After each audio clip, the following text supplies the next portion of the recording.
I want to be clear about something before I tell this, because people have made it into more than it was. I held a corridor. That is the bones of it. I held a corridor at Forward Operating Station Karen for 31 hours after the evacuation order came through, and the woman behind the sealed door at the end of that corridor turned out to be someone whose name I should have known before the door opened. That is the story.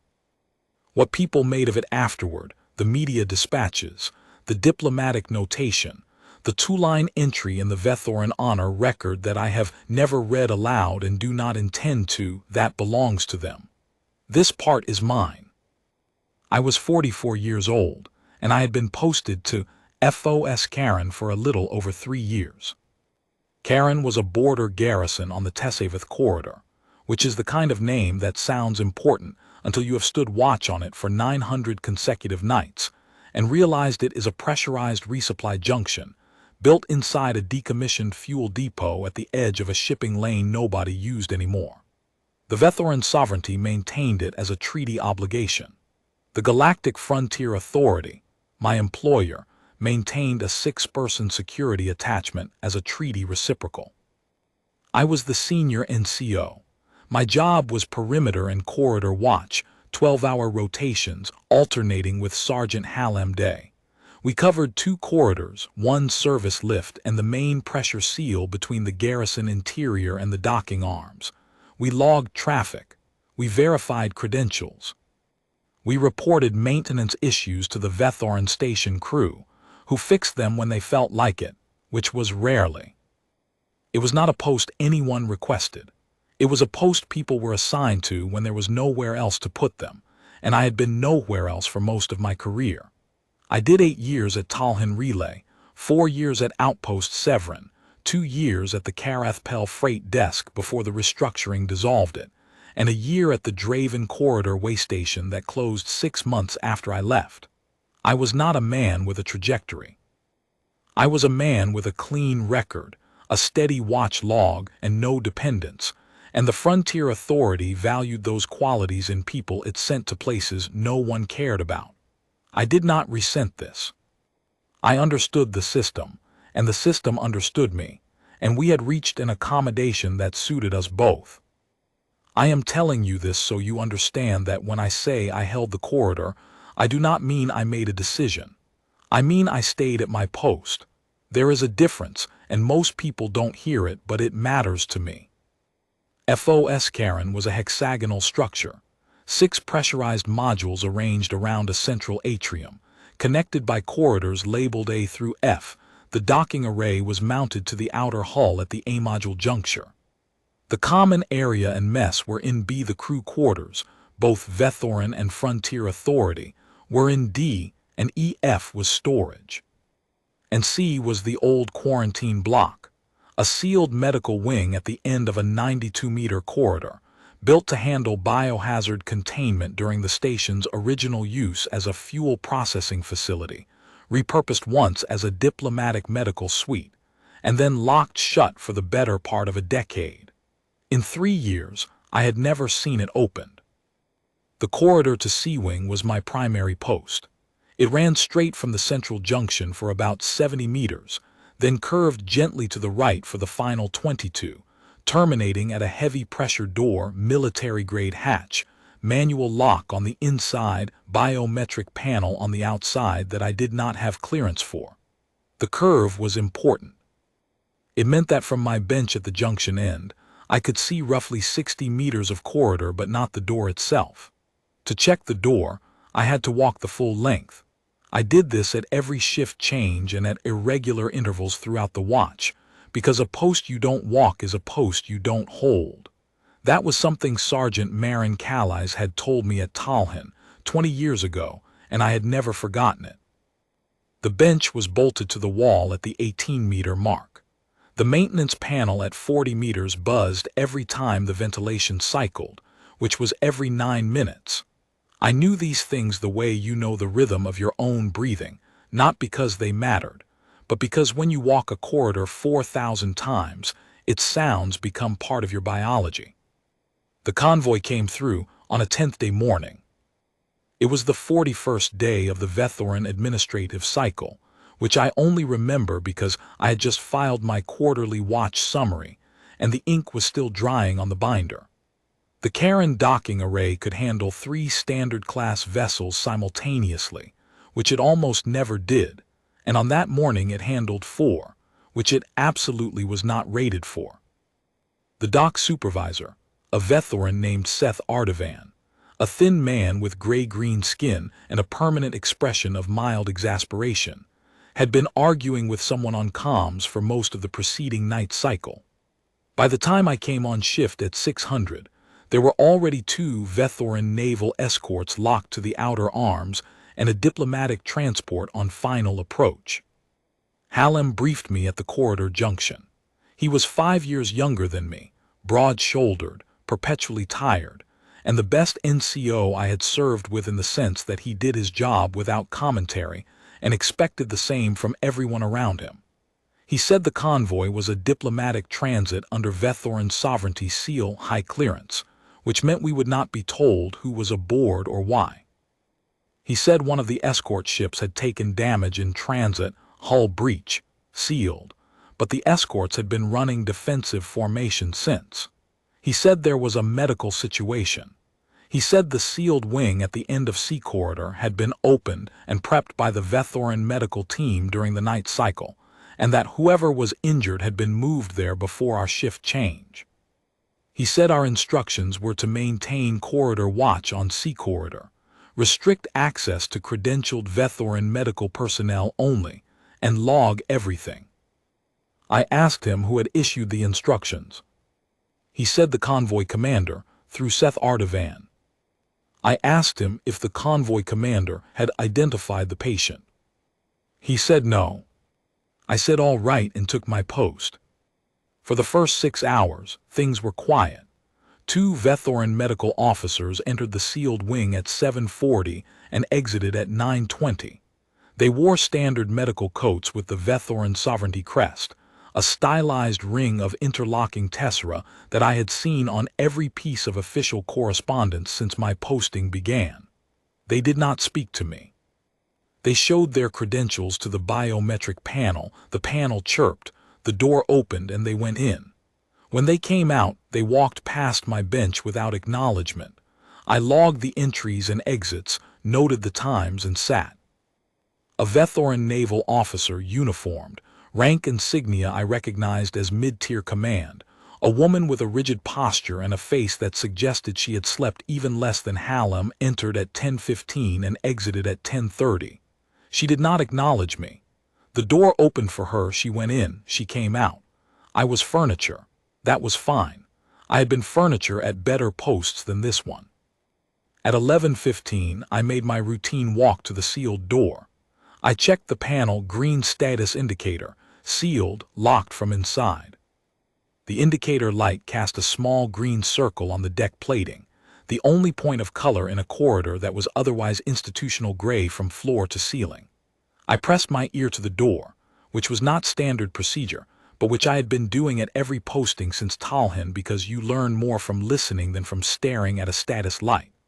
I heard the low hum of medical equipment, monitors, ventilation, something cyclic and rhythmic that might have been a fluid pump. Nothing alarming. I heard no voices, which could have meant the patient was sleeping or that the medics were working quietly or both. I walked back to my bench. At 11:40, I heard the dock arm clamps disengage on what I assumed was one of the escort ships running a systems check, a deep, hydraulic thud that carried through the station's frame like a heartbeat. It lasted 3 seconds and then stopped. Normal operations, I noted, but I logged it anyway.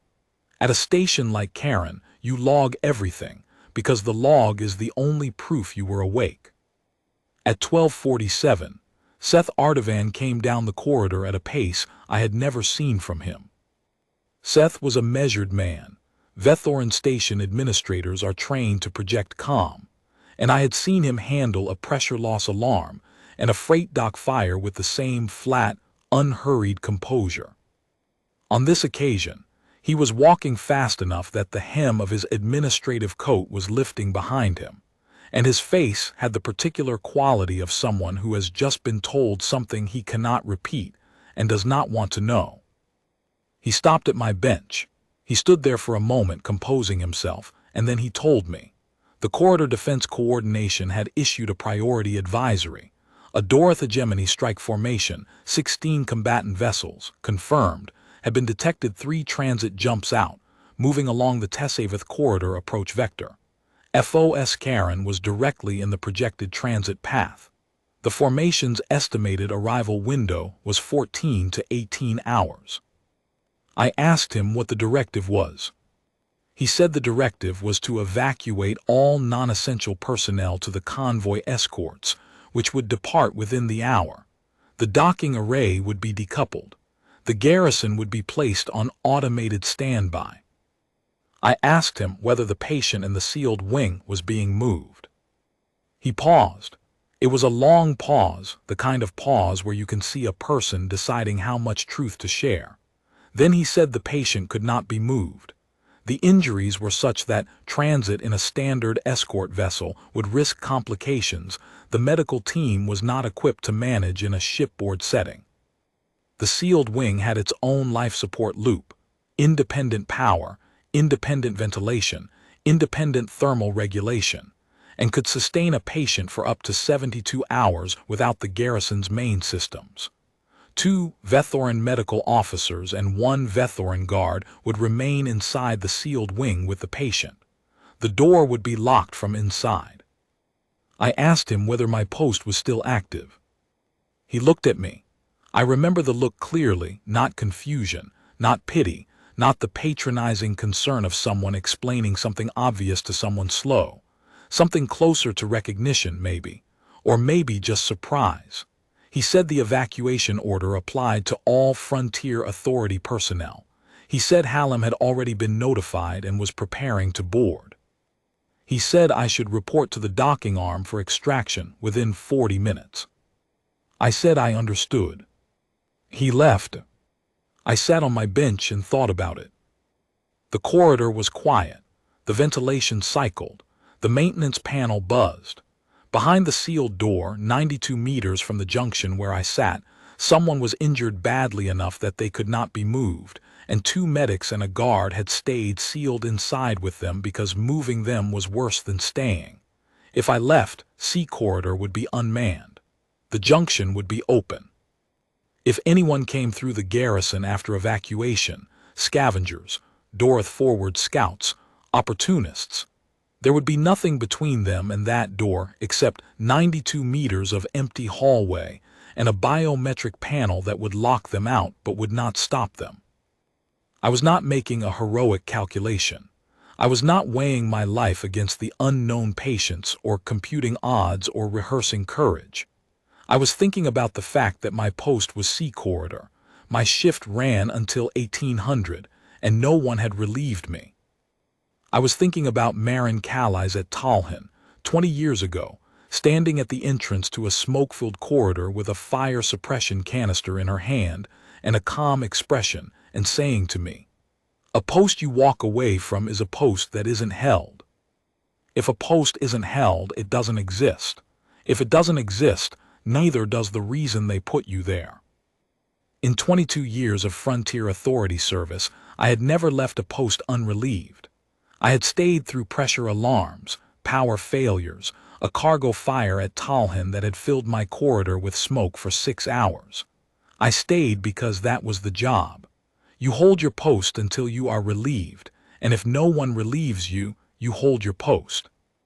Hallam came down the corridor at 13:10.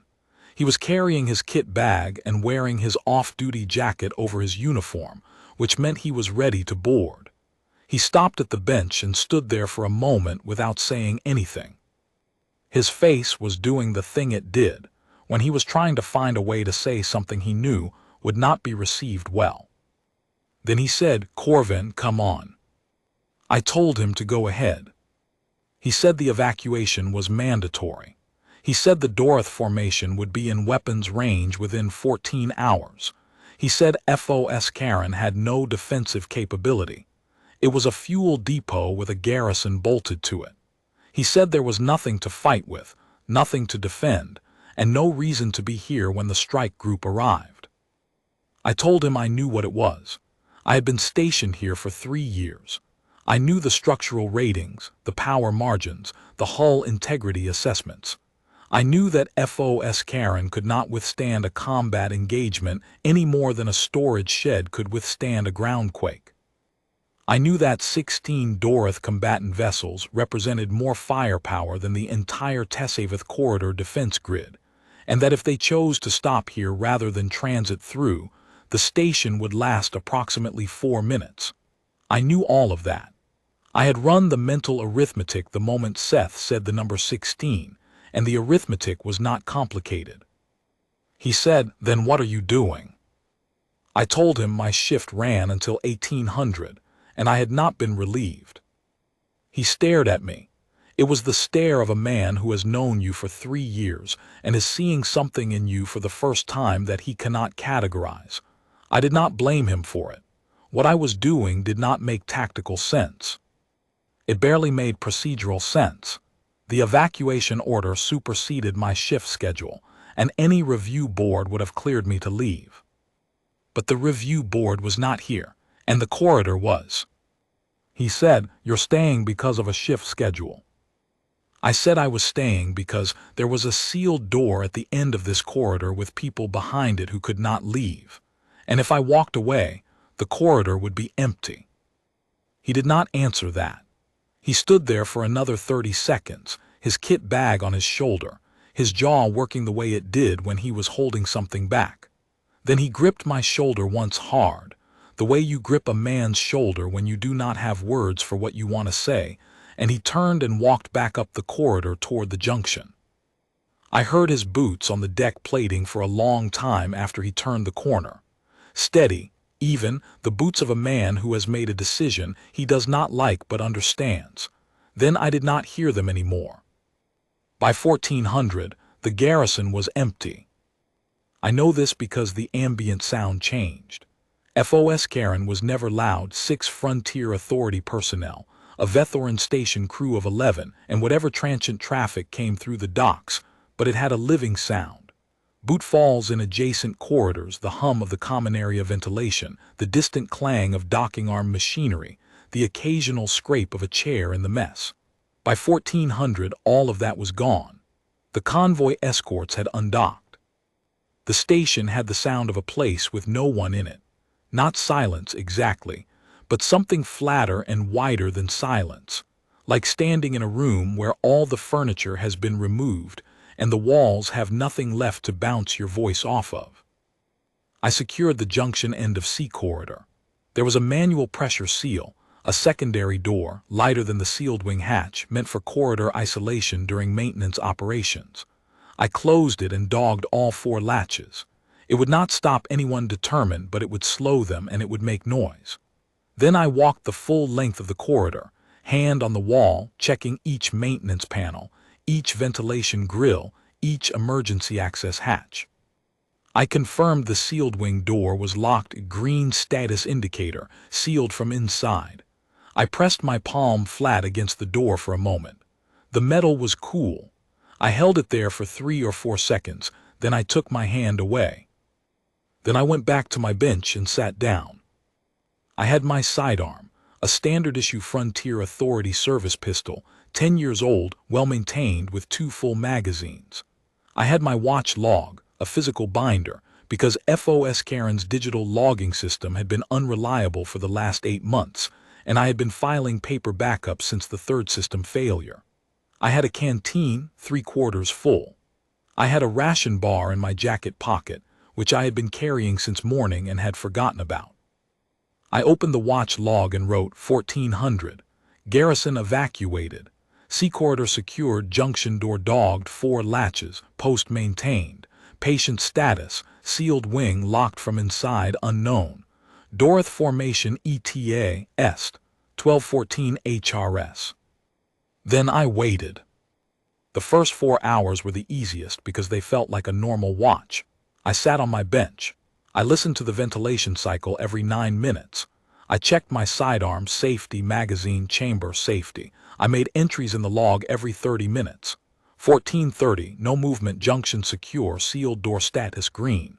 1500, no movement. 1530, ventilation cycling normally, maintenance panel 40 meters nominal, 1600, ambient temp steady. I was doing my job. The garrison was empty and a strike formation was inbound, but the corridor was the same corridor it had always been, and the job was the same job. At 1720 I heard something from behind the sealed door, a voice strained, low, not words I could make out, one of the medics probably or the guard, then a second voice steadier giving an instruction in Vethoran, then quiet. I wrote it in the log, 1720. Audible activity behind sealed door, medical context likely, no action required. At 1800 my shift officially ended. No one came around the corridor curve. No one opened the junction door, no boots on the deck plating. I wrote 1800, shift end, no relief, post maintained. I ate the ration bar. I drank a quarter of my canteen. I walked the corridor again, end to end, 92 meters each way. The station was dark beyond the junction door. When I pressed my face to the viewport in the secondary seal, the adjacent corridor was unlit. Emergency strips along the baseboards gave a faint amber glow, but the overhead panels were off. The garrison's main power was still running, but on conservation mode, which meant the automated systems had begun shutting down non-essential circuits one by one. Common area mess, crew quarters, docking arm, all dark. Sea corridor's lights were still on. Separate circuit, tied to the sealed wing's independent power loop. I was grateful for that in a way I did not fully understand until later. At 1930, the main power failed. It went without warning. One moment the ventilation was humming, the next it was not. The corridor lights held for a count of 4, flickered, then dropped to emergency amber. The maintenance panel at 40 meters stopped buzzing for the first time in 3 years. The air circulation ceased. The quality of the silence changed. It became absolute, mechanical, the silence of a system that has stopped working rather than the silence of a place with no people in it. 2 different kinds of quiet, and the second one is worse. I stood up from the bench and listened. The sealed wing had its own power loop. Seth had told me that. Independent life support, independent lighting, independent thermal regulation. Whatever had happened to the main grid would not affect the people behind the door. But the corridor was on the garrison's emergency system now, which meant amber light, no ventilation, no environmental control, and a slow ambient temperature drop as the station's thermal mass bled heat into the surrounding vacuum. I wrote in the log, 1930, main power failure, sea corridor on emergency lighting. Sealed wing appears unaffected, independent power loop per Seth Ardavan briefing. Ambient temp will decrease, post maintained. I put on my jacket, I checked my sidearm again, I walked the corridor. At 2015 I heard a new sound from behind the door, not a voice this time but a rhythmic tone, a medical monitor alarm. It sounded 3 times, paused, sounded 3 times again, then stopped, then started again, then stopped. I stood at the door and listened. I could not help. I did not have clearance. The door was locked from inside. There were trained medical officers in there doing their work, and my work was out here. I knew my work. I had known it for 22 years. My work was the corridor. But I pressed my palm against the door again. The metal was colder now, measurably colder than it had been at 1400, and I said, quietly, not knowing if anyone could hear through a military-grade pressure hatch, still here. I do not know if anyone heard me. I said it for myself as much as for them.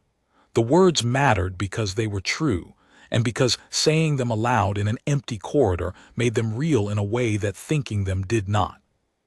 I went back to my bench.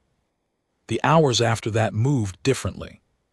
When you are on watch in an empty garrison with no power, no ventilation, and a temperature that drops 1 degree every 35 or 40 minutes, time does not pass in the usual way. It thickens. Each hour has a weight to it that a normal hour does not carry. I marked them in the log. 2100, no movement, junction secure, temp dropping. 2200, No movement, hands cold, log entry smaller. 2300. Ventilation panel at 40 meters silent, first time in 3 years. 0. Day 2, midnight, post maintained. I walked the corridor at each mark. Bench to junction door to sealed wing door to bench. 92 meters each way. I counted steps, 114 from the bench to the sealed door, depending on my stride. I counted them every time. At 2300 I heard the voice again, the strained one. Louder this time. A word maybe. Something in Vethoran that I did not speak. Then the steady medic voice again, answering. Then quiet. Then distantly the sound of the medical monitor running its cycling tone, 3 pause before going silent. At 0 I wrote day 2, midnight, post maintained, 10 hours since evacuation, temp est, 11 degrees and falling, emergency lighting holding, no external contact, no movement at junction, shift 2 of self-extension begins. I was cold. My jacket was standard issue, adequate for the Garrison's normal environmental range of 18 to 22 degrees. At 11 degrees, adequate was not comfortable. I walked more frequently to stay warm. I did circuits, rapid, deliberate, 92 meters each way, counting under my breath. My hands were stiff. Writing in the log required effort. At 200 I went to the supply locker at the junction end of the corridor. A small cabinet built into the wall, emergency supplies, standard Garrison issue. It contained 2 thermal blankets in sealed packs, a first aid kit, 4 water packets, and a hand crank emergency lamp. I took 1 blanket, 2 water packets, and the lamp. I left the rest in case anyone else needed them, which was foolish, because there was no one else. But the habit of leaving supplies for the next watch was deep enough that I did it without thinking. Some habits are older than the situation, and you follow them because they are the scaffolding that holds you upright when the reasoning part of your mind starts to thin. I cranked the lamp and set it on the bench beside me. It gave a pale blue-white light, steadier than the emergency ambers, and the small circle of brightness it cast on the bench and the wall behind it, perhaps 2 meters in diameter, was the most comforting thing I had looked at in 10 hours. I sat inside that circle of light and wrapped the blanket around my shoulders, and I felt for a moment that the corridor was still a place and not just a temperature. At 3:40, the medical monitor behind the door sounded again. This time it ran longer, 7, 8, 9 pulses, a sharper tone than before, urgent. Then voices overlapping, rapid Vethoran. Then the steady medic voice cutting through the others, calm and authoritative. Then quiet, a long quiet. I was at the door in 8 seconds. I pressed both palms against the metal. It was very cold. I said, still here, whatever you need. Silence. Then a voice, not the strained one, not the steady medic. A different voice, low, clear, deliberate, with the particular cadence of someone speaking through pain and choosing each word precisely because precision is the only control they have left. It said something in Vethoran, 3 words. I did not understand them, but I understood the tone. It was acknowledgement. Someone on the other side of a locked door hearing a voice in an empty corridor at 3:40 and answering it. I pressed my forehead against the metal for a moment. Then I wrote in the log, 3:40, medical activity behind sealed door, monitor alarm, urgent voices. Patient appears responsive. Verbal contact, patient or senior staff acknowledged exterior presence. Post maintained. I went back to my bench. The cold deepened through the small hours. By 500 my breath was visible in the blue-white light of the hand crank lamp. The thermal blanket helped, but my hands were stiff despite the wrapping, and writing in the log required deliberate effort, gripping the pen, forming each letter, keeping the lines straight on the page. I wrote smaller as the hours passed, not to conserve paper, but because my fine motor control was degrading and smaller letters required less range of motion. I thought about the voice at 3:40. I did not know it was a woman's voice. I did not know she was an empress. I did not know that the convoy had been carrying the Vethoran sovereignty's head of state on a diplomatic transit to the Karesh, accord negotiations, or that the damage to the escort ship had been a targeted strike by Dorothy-aligned separatists who had known the convoy's route, or that the sealed wing was the only facility within 3 transit jumps with the surgical environment her injuries required, or that the 2 medics locked inside with her had performed an A-tower procedure during the night cycle while I sat on my bench in the dark 18 meters from the junction and wrote, "No movement," every 30 minutes. I knew none of this. I knew that someone was hurt behind a locked door at the end of my corridor, and I was the only person between them and whatever came through the junction.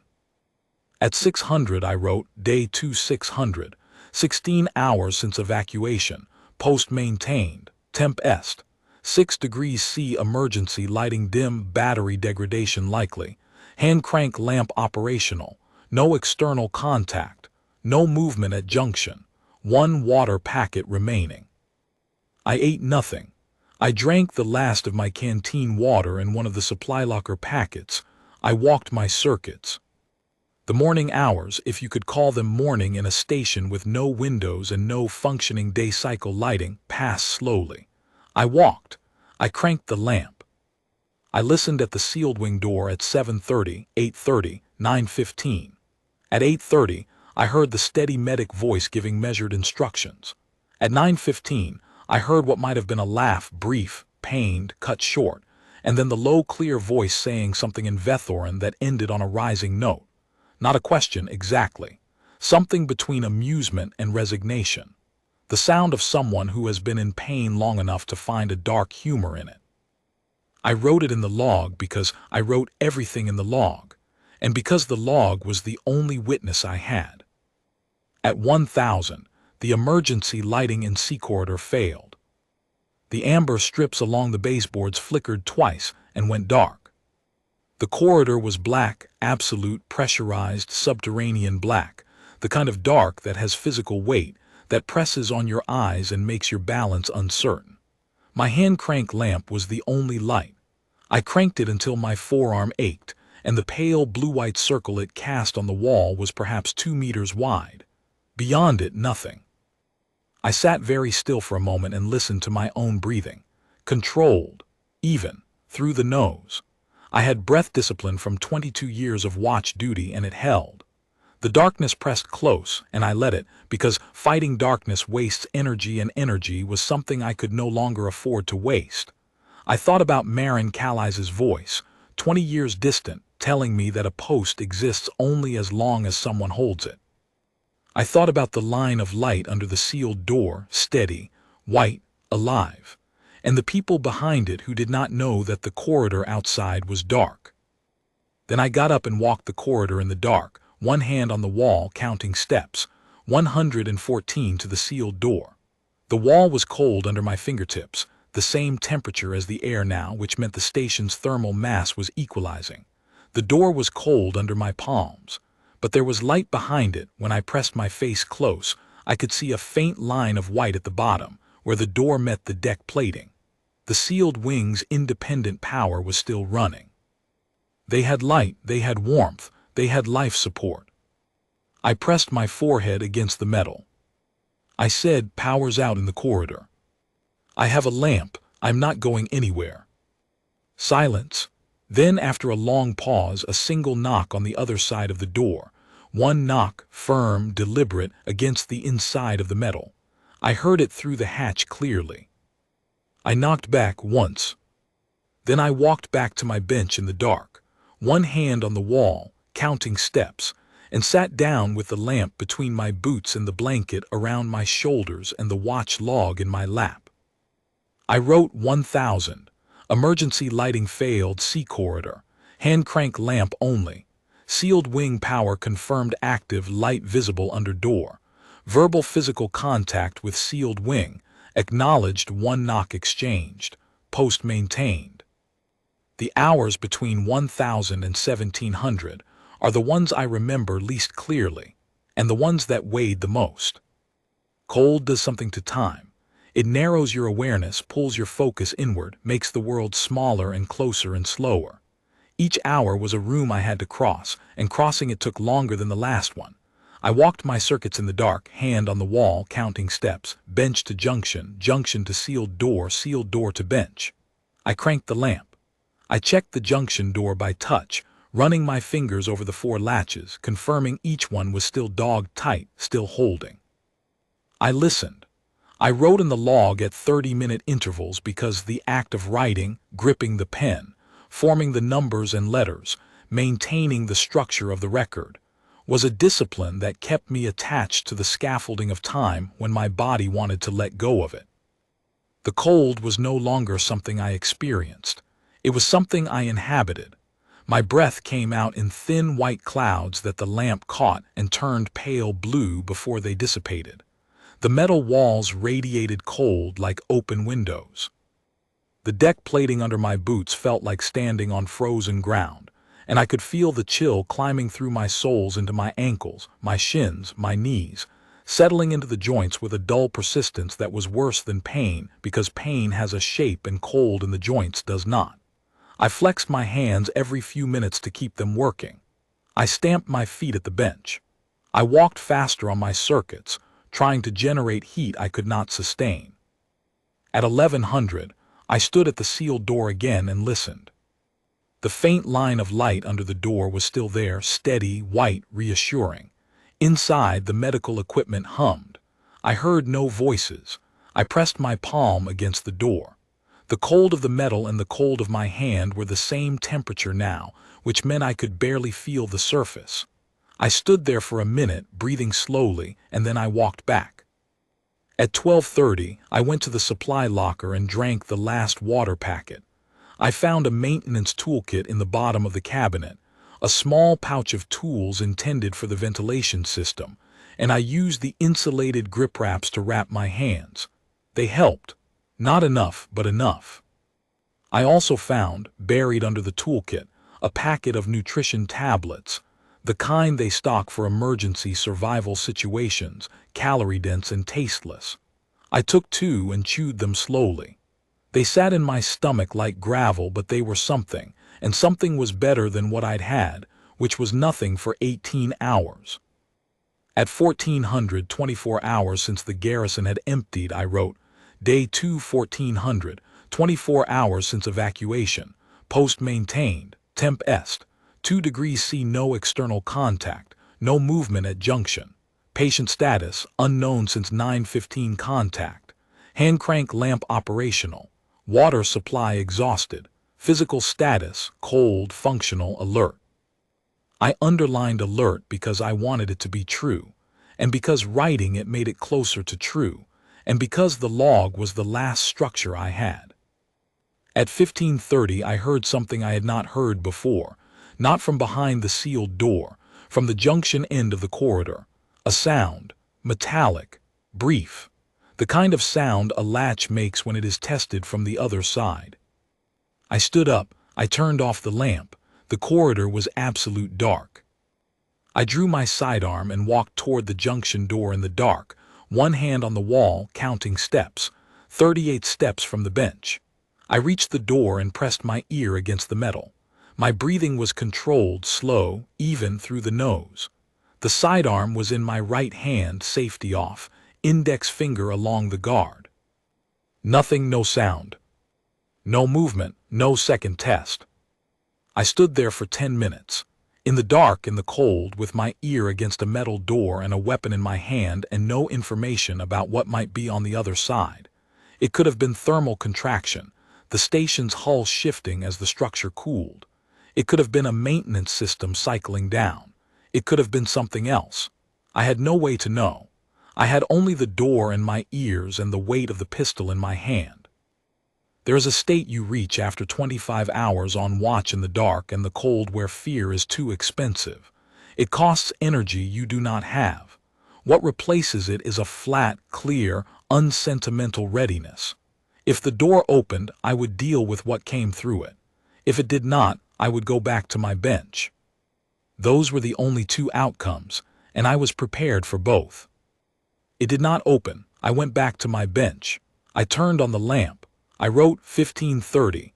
Possible contact at junction door, single metallic sound, latch test character, investigated, no entry, no repeat, probable thermal contraction or system cycling, sidearm drawn and secured, post maintained. At 1700, I heard the voice from behind the sealed door again. The deliberate one, the one that had answered me at 340, the one that had knocked once at 1000. It was closer to the door this time. Clearer. Still in Vethoran, still measured, still carrying the particular weight of someone who is in considerable pain, and managing it with precision because precision is the tool they have. Then, for the first time, a word in my language. A single word, spoken with an accent I could hear even through a pressure hatch. Guard. I was at the door in 8 seconds. I pressed my palm against the metal. I'm here. A pause, then how long? 27 hours. Another pause, longer. I could hear breathing, slow, careful, the breathing of someone who cannot take a deep breath without cost. Then, are you alone? Yes. A sound that might have been a breath, or might have been something else, something that lived between a breath and a word and did not cross into either one. Then, why? I thought about that. I thought about Marin Calais at Talhin and the cargo fire and the smoke. I thought about Hallam gripping my shoulder and walking away. I thought about 22 years of watch logs and shift schedules and corridors I had walked until I knew them better than I knew any person. I thought about the fact that the answer to her question was both very simple and very difficult to explain. I said, because I am posted here. Silence, a long silence, 10 seconds, 15, 20. Then the voice said a word in Vethoran, soft, almost inaudible through the metal, a single word. I did not know what it meant. I learned later. It was a word that does not translate directly into my language. The closest approximation is noted, but that approximation is inadequate. The Vethoran word carries a weight that noted does not. It means, I have recorded what you have done, and it will not be lost. It means the act has been witnessed and entered into a ledger that is older than the speaker and will outlast them. It is not gratitude exactly. It is something more permanent than gratitude. It is the formal acknowledgement that a thing happened and that it mattered. I did not know any of that at the time. I heard a word I did not understand, spoken softly through a locked door by a voice I did not recognize, and I went back to my bench. I wrote 1700. Verbal contact with patient confirmed. Patient aware of timeline and situation. Patient asked why, answered, posted here. Patient response, single Vethoran word untranslated, post maintained. At 1800, 28 hours, I wrote, day 2, 1800, shift end. Second shift self-extension, no relief, post maintained. The next 3 hours were defined by cold and by the act of not stopping. My body was operating on reserves it did not have. 1 ration bar in 30 hours, 3/4 of a canteen and 3 water packets. The temperature in the corridor was near freezing.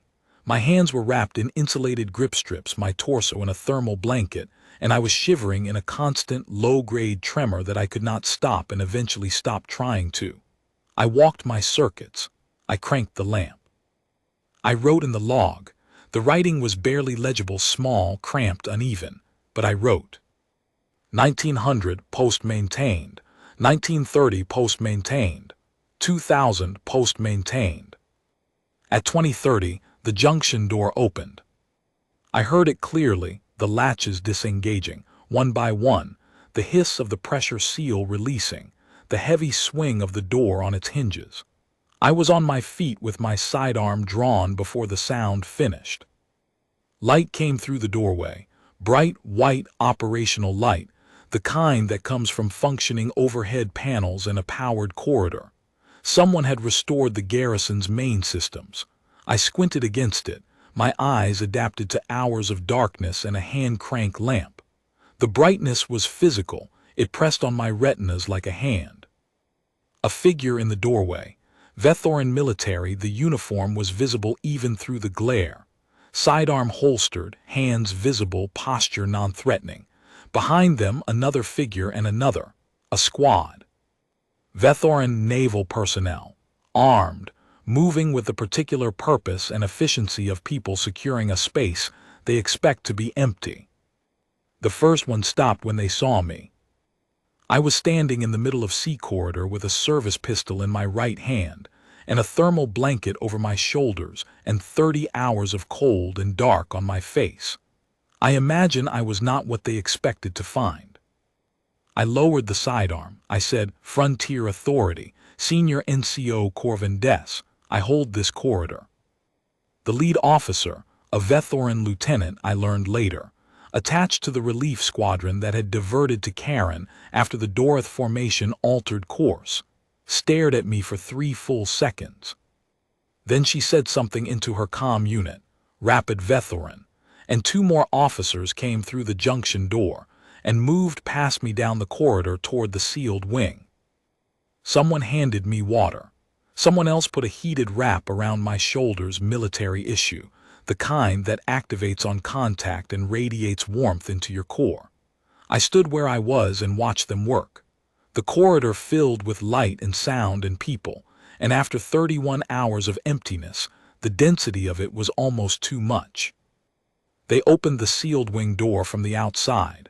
The lead lieutenant had clearance, or the biometric panel had been rekeyed for the recovery team.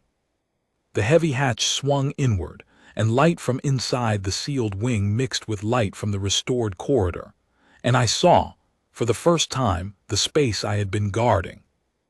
A medical bay.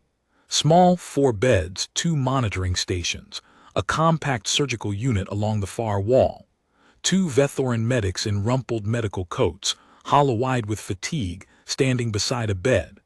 A Vethoran guard, armed, standing at the interior wall with the same stillness and composure I imagined I had carried for the last 31 hours. And on the bed, propped at a slight incline, a woman. She was Vethoran, warm ochre gold skin, the color of late afternoon light on sandstone.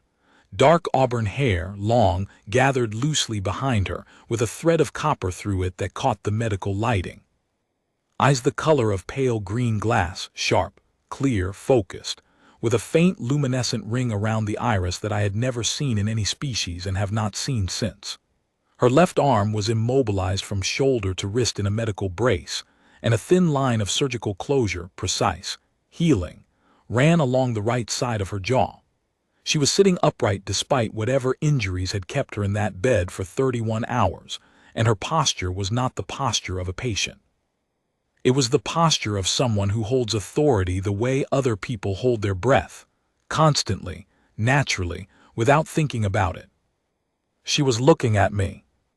Not at the recovery team, not at the lieutenant, not at the medics standing beside her, at me, the man in the corridor. The one who had knocked once when she knocked once. The one who had said, "Still here at 3:40, and I am not going anywhere at 1,000, and because I am posted here at 1700. The lieutenant approached her bed and spoke in rapid Vethoran. The medic spoke. The guard spoke. She answered them briefly, precisely, without looking away from me. Then she said in my language, clear and deliberate across the 10 meters of medical bay between us, "You are the guard." I said yes. How long? 31 hours, approximately. She was quiet for a moment. Her pale green eyes held mine. There was no surprise in them, no dramatic widening, no hand to her mouth. She had known. She had heard me through the door at every check. She had knocked once at 1,000 and I had knocked back. She had asked why at 1700, and I had given her the only answer I had. She had known, the entire time, that there was a man on the other side of that door who was not leaving. She said, "Come here." I walked the last 10 meters of the corridor I had been walking for 31 hours, and I entered the sealed wing for the first and only time, and I stood at the foot of her bed. My legs were unsteady. I locked my knees to keep them from showing it. She looked at me for a long time. I let her look. There was nothing to hide. I was exactly what she saw, a 44-year-old NCO with a clean record and no trajectory, wearing a standard-issue jacket and insulated grip wraps and a thermal blanket, carrying a pen and a watch log and a sidearm with 2 full magazines he had not needed to fire. Then she spoke. In Vethoran first, a formal phrase, long, cadenced, with a structure I could hear even without understanding the words. It had the quality of a ritual. The 2 medics and the guard went still when she said it. The lieutenant at the door went still. Everyone in the room went still except her and me. Then she said it again, in my language, and I understood it, and I have carried it since. I am Thessara Vale, Empress Sovereign of the Vethoran Consolidated Sovereignty, 3rd holder of the Tessavith Accord, keeper of the Karash Seal. I name you Corvendes. I name you for 31 hours in a corridor with no light, no warmth, and no order against nothing, and for someone you did not know. I name you because you were there and because you did not leave. This is recorded. This will not be lost. The room was silent. I did not know what to say. In 22 years of frontier authority service, no one had ever spoken my full name in a formal context. No one had named what I had done and spoken it back to me as though it were a thing that carried weight beyond the watch log it was written in. I had filed reports and walked corridors and held posts that no one remembered in stations no one cared about, and I had done it because it was the job, and the job was worth doing whether anyone saw it or not. She saw it, she named it, she said it would not be lost. I said, yes, ma'am. It was not eloquent. It was not the response that the moment perhaps deserved. But it was what I had, and she accepted it the way she accepted everything I had seen of her, directly, without sentiment, with the steady clarity of someone who understands that the weight of a thing is not in the words you dress it in, but in the thing itself. She nodded once, a single deliberate nod. I stepped back. The lieutenant was staring at me. The medics were staring at me. The Vethoran guard, the man who had been sealed inside that room for 31 hours doing his own job on the other side of the same door, looked at me with an expression I recognized because I had felt it myself. The look of someone who understands what it costs to stay at your post and who sees another person who has paid the same price. I nodded to him, he nodded back. We did not speak. We did not need to. He had held his side of the door and I had held mine, and the door between us had been both a separation and a bond, and we understood that without having to explain it to anyone in the room who had not lived it. Then I walked out of the sealed wing, down C corridor, overhead lights restored now, the ventilation humming again with its familiar cycling, the maintenance panel at 40 meters buzzing in its 9-minute rhythm as though nothing had happened, as though the corridor had not spent 31 hours dark and cold and empty, except for one man and a hand-crank lamp, and I sat down on my bench for the last time. I opened my watch log. I turned to the last entry, 2030, junction door opened, recovery team arrived, and I wrote one final line. 2100, patient recovered. Empress Sovereign Thessara Vale, Vethoran Consolidated Sovereignty, post relieved. No incidents. No incidents. 31 hours, and I wrote no incidents because from my end of the corridor, that was the truth. Nothing had come through the junction door that I needed to stop. No one had breached the corridor. No one had threatened the sealed wing. I had held a post against nothing, and the woman I had guarded had been guarded by her own people on the other side of a door I never opened. But I had been there, and she had known I was there. And in the small hours, when the power was out and the corridor was dark and the cold was the kind that settles into the marrow and stays, she had knocked once on a metal door and I had knocked back, and that exchange, one knock had been enough. I filed my watch log with the Frontier Authority District Office the following week.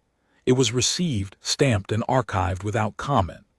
The intake clerk, a young woman who processed hundreds of logs a month, glanced at the final page, at the 31 hours of entries, at the handwriting that degraded from steady block letters to cramped, shaking marks, and she looked up at me once. She did not say anything. She stamped it and placed it in the archive tray, and I left. Hallam asked me about it once over drinks at the Carathpel Transit Bar. He had made it to the escort, made it back to his wife and daughter, and he looked at me across the table with the expression of a man who is grateful and guilty in equal measure, grateful that he left, guilty that I stayed, unsure whether his gratitude or his guilt was the more appropriate feeling. I told him what I have told you. I held a corridor. He bought me another drink and did not press. We sat together for another hour, mostly in silence, the way two men can sit in silence when they have shared a duty station for 3 years, and one of them did a thing the other will think about for the rest of his life.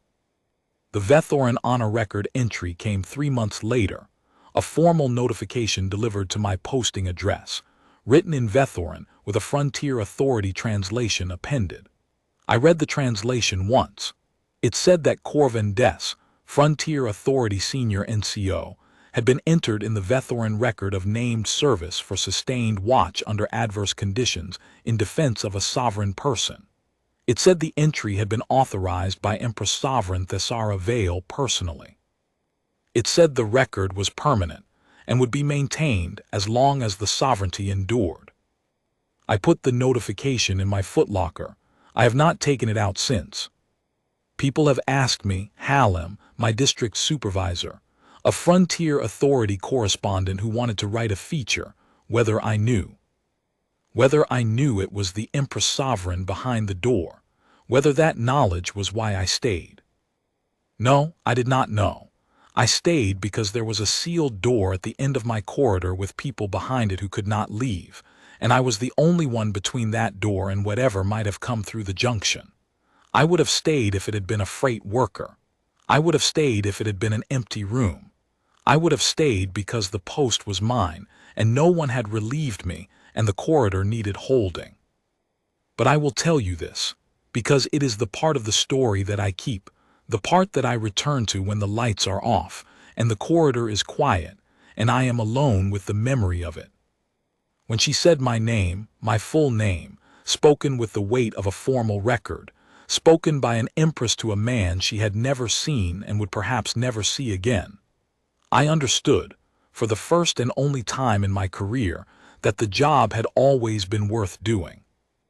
Not because she named me, because she confirmed what I had always believed and never needed confirmed, that standing at a post in the dark, when no one orders you to and no one sees you do it, is a thing that matters. She did not make it matter by naming it. It already mattered. She said so, out loud, in a room full of people who needed to hear it. I have been posted at FOS Garrison for 4 years now. My shift runs 12 hours. Hallam and I alternate. The corridor is the same corridor it has always been, 92 meters, slightly curved, ventilation every 9 minutes, a maintenance panel that buzzes at the 40-meter mark. I hold it. The record says I was named. I say I did my job. She would say those are the same thing, and she would be right. That is the part I keep.